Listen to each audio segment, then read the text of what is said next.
Chemistry. It's not just science. It's an art. It's a drama.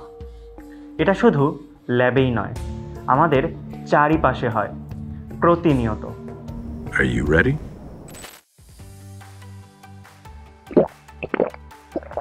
আচ্ছা, তোমরা কি জানো এই গ্লাসের বাহিরে এরকম পানি কেন জমে আছে? আসলে আমাদের বাতাসের জলীয় বাষ্প আমাদের এই ঠান্ডা গ্লাসকে দেখে প্রেমে পড়ে যায়।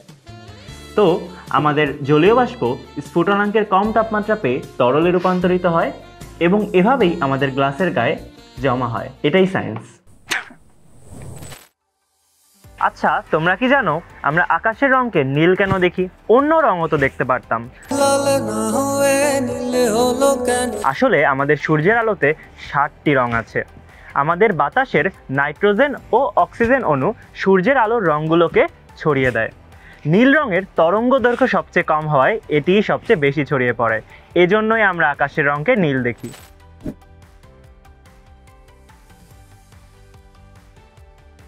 তোমরা কি জানো পেঁয়াজ কাটলে চোখের পানি কেন বের হয়?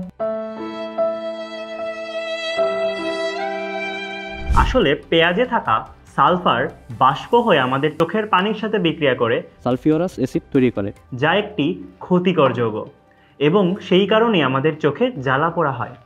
কিন্তু লেবু তো আমরা প্রতিনিয়ত খাই, লেবুতে থাকা সাইট্রিক অ্যাসিডও তো তাহলে প্রতিনিয়ত খাচ্ছি। দুটোই অ্যাসিড, তবে এদের আচরণ কেন আলাদা?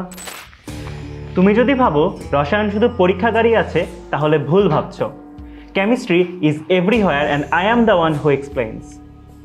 Now, say my name. Samin. See you at ACS Future School.